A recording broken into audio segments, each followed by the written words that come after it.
Hey, so you guys have been asking me for some more archery videos, and here's my thoughts on prepping and archery.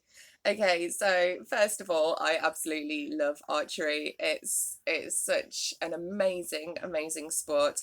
I think it's important to note as well that since 1965, bow hunting has been illegal in the UK. So if you're watching this and you're UK based, then it's not before SHTF happens, then you can't really go out and do any kind of practical thing other than shooting targets to practice for zombies. So that's one thing. If you're watching this and you're like in America, then it'd be let me know in comments. It'd be interesting to hear what your kind of experiences are. But over in the UK, archery is a sport, it's not hunting. And to be fair, I think that that is a good idea because it is a lot easier to hit an animal with a gun than it is with a bow and arrow. And apparently, when it was being banned, there were like lots of random animals just turning up with deer and things with arrows in them where people had missed and shot, not followed the kill. It's like, oh my good God, that's just cruel. So that is a law that I agree with. But you know, if SHTF happens and we get zombies, and then I am very glad that I have my bow and arrow set. So I mean, archery and prepping. It's something that takes a long time to learn to shoot. That is one thing that does irritate me a little bit when I see archery and bows being discussed on prepper groups, because I mean, a lot of people seem to buy these bows, but then don't learn how to use them or don't really do the practice. I saw a t-shirt on an archery store. When I have money, I might treat myself to it, and it said it took me hours of practice to be this bad. And that is it really. You see all these videos on like how to improve your archery technique, and I might do one at one point, and I'll warn you now, it's literally going to be just practice, hours and hours and hours of practice. So I mean, that's the one thing.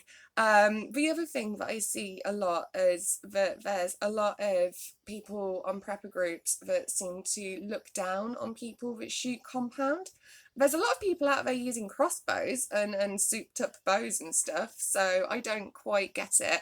And I mean, you look at the compound bows and you look at the Olympic archers, and you just think, oh my good God, that looks so complicated. How on earth, like, does that even work? That is just like so far beyond my understanding. I just have so much admiration for those guys. And I want to say as well now, Olympic archers shoot at like 50 meters or something. That is just an insane difference. I mean, I'm a pretty okay shot now at about 40 meters, 40 meters maybe. You know, 20 meters, perfectly comfortable getting the bullseye. At 10 meters, I could shoot a very impressive archery video, but it's a lot of skill that seems to get looked down on by those who are looking into archery for defense and hunting and survival, against those that are doing it as a sport. And I'll say now as well, when I started to get back into archery again, the first thing that I did was find a decent archery club. And there was this amazing, it's kind of, I found it as an online shop when I was looking to get a bow. And it's Indigo Archery. It's in Bath. I'll put a link in the description because they do like one-on-one, two-on-one archery lessons, and they are absolutely fantastic. So me and my boyfriend went for an archery lesson, and that was great. Both of us have shot before in the past, but I mean, techniques and stuff have come on in the last 10 years, and you know, it's good to keep up with things, and it's good to get the refreshers if you've done it in the past. If you're getting into it for the first time, I'd say it was even more essential. So if you're a prepper and you're wanting to get into archery, then I would definitely be looking into joining an archery club.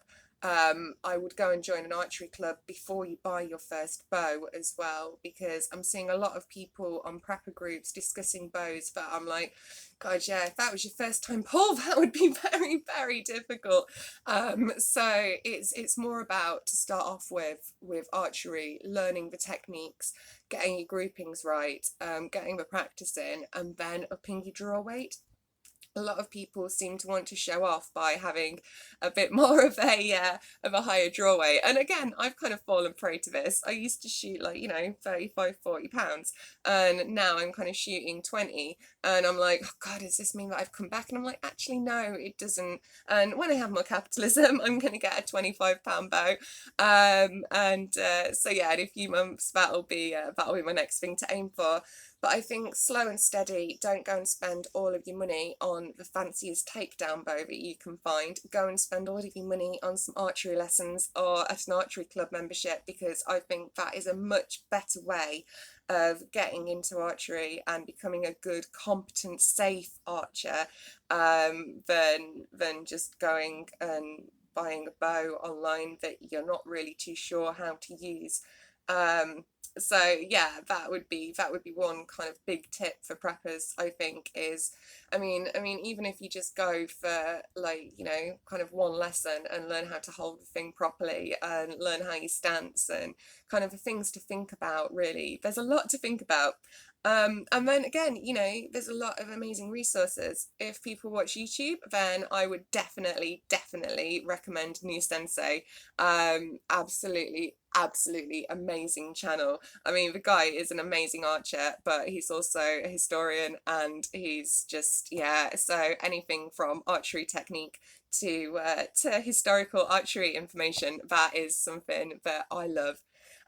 So yeah, I'll put a link to him, and New Sensei, if by YouTube magic this ever gets to you, thank you so much for finally explaining the Archer's paradox to me. That's, that's one I'm going to put a link to in the description, because that genuinely helped my shot so much. And yeah, that was just, had to watch it about 5 times to understand it, to get my head around it, because it's a little bit like, and especially because I'm partially sighted, I think I found that a bit more like, oh dear, yeah, I can't quite but yeah, that definitely is a video worth watching for explaining the Archer's paradox. People kept going on about it, and then all of a sudden understood it, and it's like clicked, and it's like, right, okay, that's where I need to aim. And again, as well, when you're starting into archery, if you're a prepper, there's a lot of things that are like showing off about the, like, hitting the target. And I think when you're first starting out, it's the grouping that is important. If you can get your arrows really, really close together, you can adjust your aim. You can't adjust the, like, everything else that you're doing in the shot as easily. The aim is one thing. If you're getting groupings together, then that means you've got a very good technique, because you're kind of doing the same thing every time to get that same. So yeah, that's another thing. When people are showing lots and lots of photos online talking about prepping and archery and hitting the target, you're like, could have hit that from 5 meters away, it's like, and like, you just, yeah, all these kind of like trick shots and stuff that I absolutely love. But it does worry me a little bit that people are going to kind of like go out and injure themselves in the woods trying to mimic some of the, like, Lars Anderson sort of awesome stuff that you see, that it's like being kind of like, oh, this is what prepping and archery is. And it's like, I've done field archery in the past, and it's great, but it's again, it's a different experience to going out and bow hunting, because we aren't able to. I wouldn't want to personally. Lots of pheasants to eat around here that'll come right up to you. So I've no need to go bow hunting. In the apocalypse, maybe that might be a thing, but I mean, I think it's quite unrealistic when people are talking about getting bows and training with them for that purpose.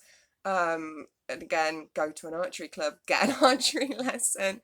So, I mean, and again, like, the different sort of bows, that is one good thing that I've kind of learned from all the prepper stuff. I really do want to take down bow.